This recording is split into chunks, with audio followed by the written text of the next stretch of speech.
Live from the Rock Ridge Broadcasting Room at Rock Ridge High School, this is Rock Ridge Rundown. Good afternoon. I'm Ethan, this is Caden, and this is your Rock Ridge Rundown. Rock Ridge Rundown is a weekly news broadcast put together by the Journalism 1 and 2 classes. We will broadcast live every Friday at 1:50 p.m. Today is Friday, May 8th, and we hope your day is going well. We have several stories to get into this afternoon, so let's get right on into it. On Monday, May 11th, all eligible 7th grade students will be going on a field trip. Field trip is to the Science Engineering Festival at the Minnesota Discovery Center in Chisholm, Minnesota. The Discovery Center is 660 acres.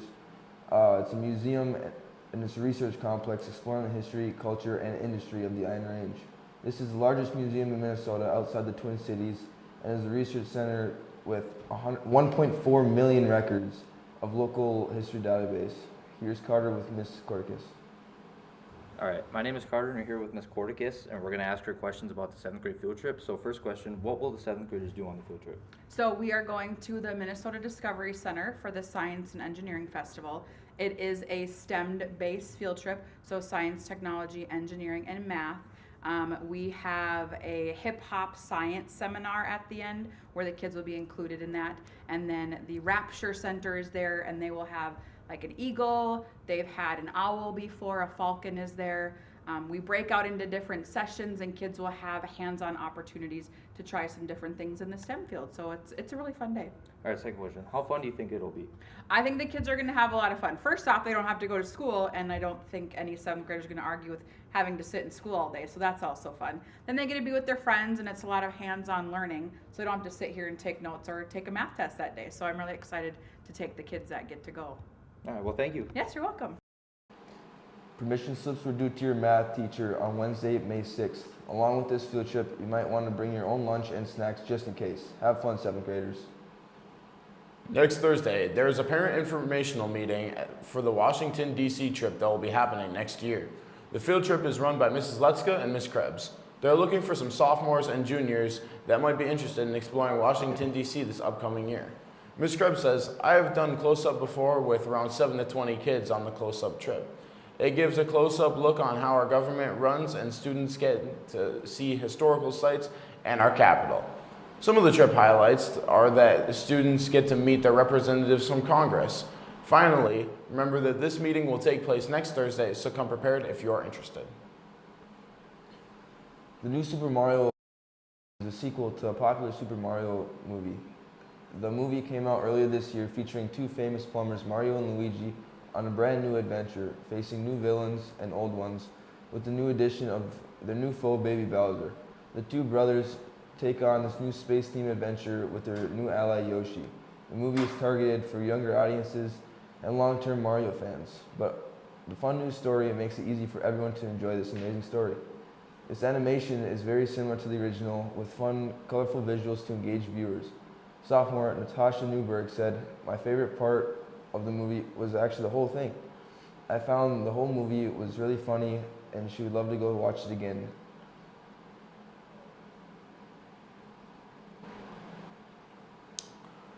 A majority of our 10 through 12th graders have been enjoying and partaking in the school Nerf war. With boundaries and set rules, the students are forced to be safe and if not following the rules, are at risk of being disqualified. The war started on April 13th and is taking place until May 23rd.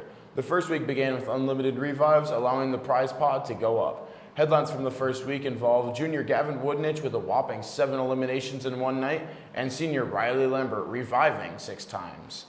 As of now, the prize pot stands at $3,260 with the team of Carter Sanis, John Westby, Gavin Woodnich, Jace Kelpie, and Trace Nichols in first place with 45 eliminations. The team led by senior Colton Bielke sits at a close second with 41 eliminations and has made a battle for first very close and entertaining. Former takedown leader, MVP, and reigning champion Carter Sanis says, it's so much fun to go out with all my buddies, hoping to catch a couple eliminations every night. Senior Colton Bielke leads with 21 eliminations. Junior Gavin Woodnich falls close behind with 19. Remember, participants, be safe and follow the rules. Keep nerfing. Last week, the 9th grade honors science class performed a weather balloon launch. Many thanks to the volunteers for Miss Savila. The ninth graders to have an opportunity for this lab. The balloon that was launched was a weather balloon with a ham radio transmitter attached to it. The transmitter gave the head scientist info on the location of the balloon. This is Alexander Wilhelm. I'm here with John Milo, so I'm going to ask him a couple questions.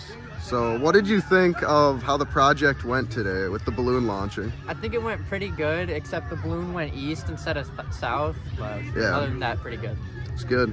Second question is, what was your part of the project? I worked with the StratoTrack, which is a ham radio tracker, and it tells you where it is when it is. It's pretty cool.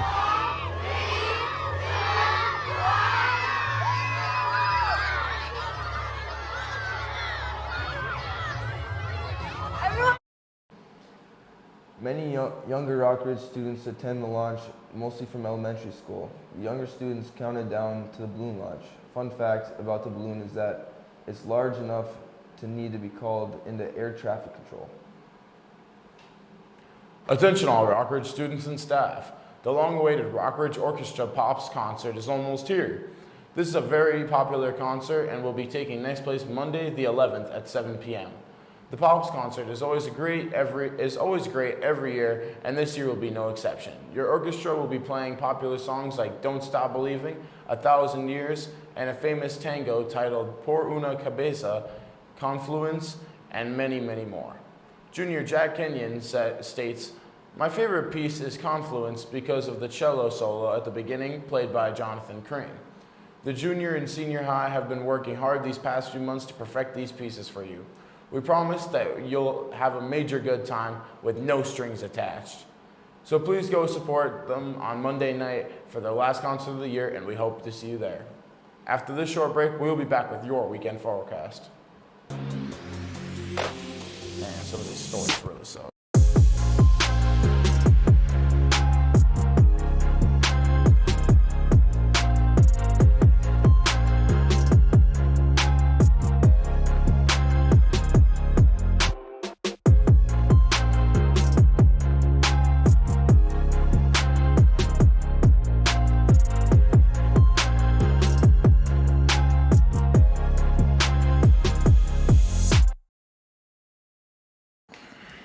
I'm Chalker, and this is your Rock Ridge weather report.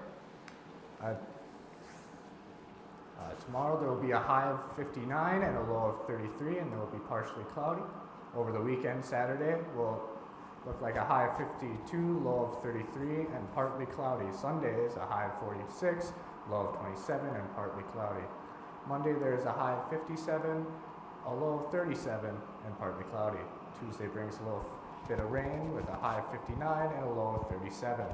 Wednesday it's another high of 59 and a low of 40 with clouds.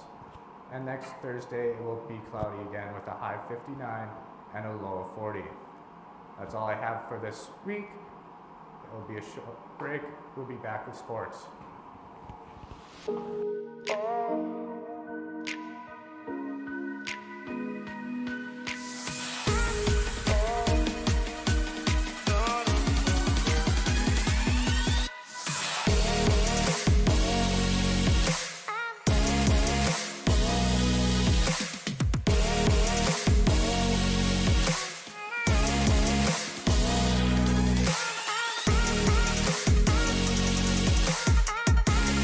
And now for Sports with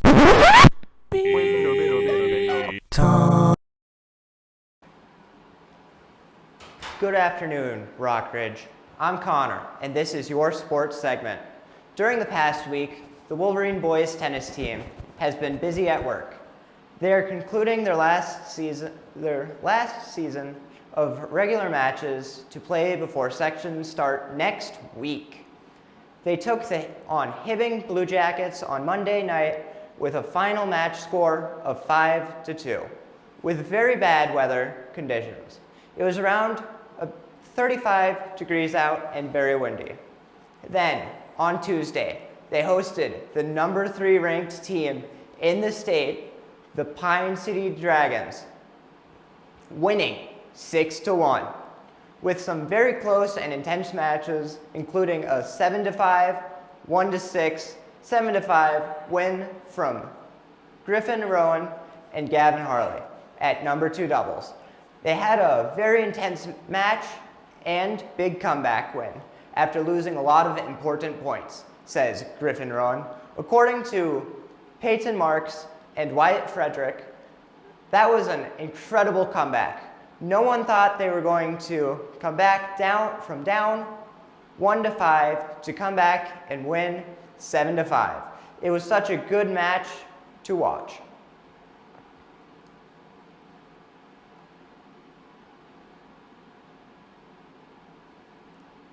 Our boys Rock Ridge varsity basketball team played against Duluth East Greyhounds at home on Monday, May 4th. The score ended up being 6-0. It was a tough match for the Wolverines, but they followed it up with a huge win against Duluth Marshall at Wade Stadium yesterday in Duluth. The score ended up being 4-3 in favor of the Wolverines. Here are some words from our senior, Owen Halen. The Wolverines look to get close out the regular The Wolverines look to close out the regular season hot as they get closer to the playoffs. Their next game is Tuesday in Hibbing for a rematch with the Blue Jackets.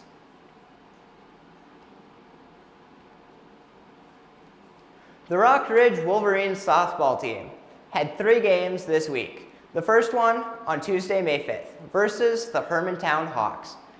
As of now, the game has been postponed due to bad weather, and there is no date set on when the game is going to be made up.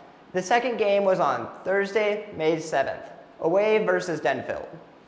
And today, they take on the Grand Rapids Thunderhawks in the Grand Rapids first pitch. For that game is 3:30. The Wolverines had a very impressive season, being 9-2. As we are winding down the regular season, looking towards the playoffs, senior Ayla Loken says, "The season is going amazing, and I'm so proud of these girls and how they have come along through the season, and we hope to do some damage coming up in the playoffs.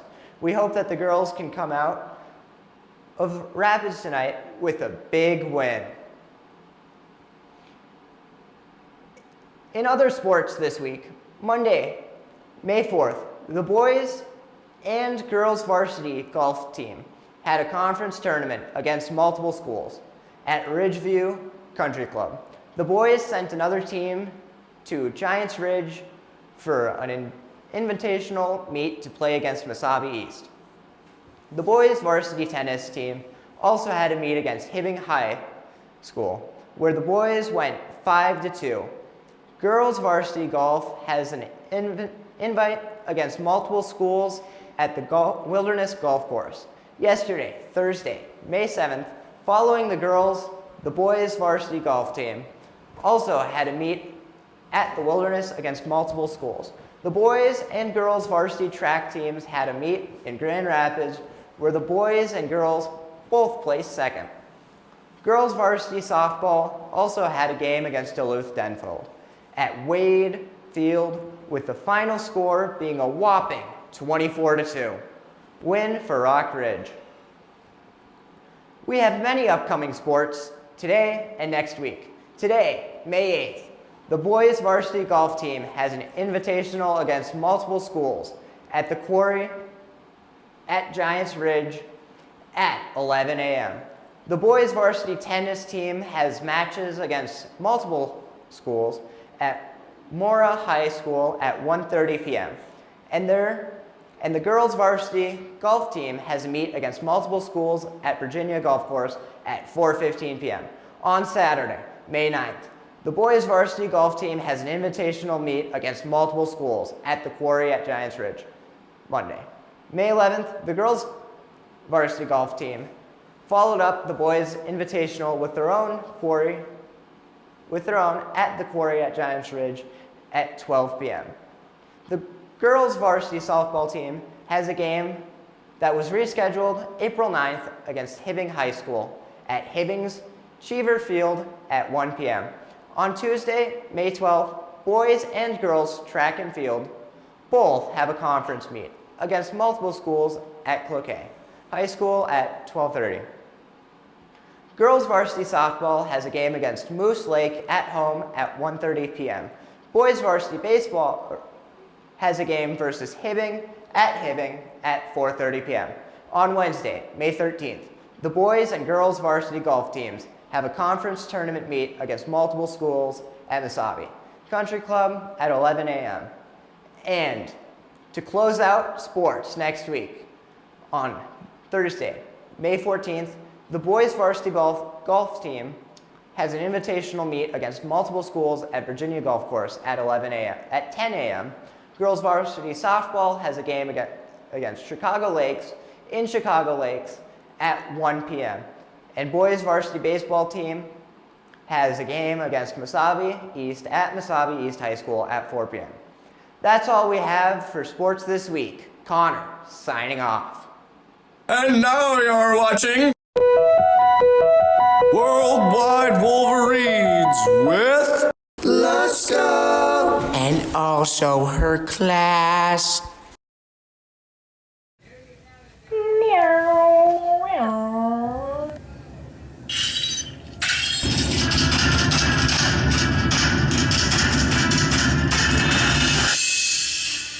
Please, security, I need this.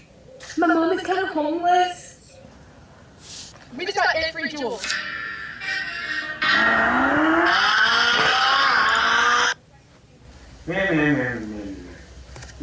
Museums all over the world keep getting robbed. I don't know why they don't make the security better.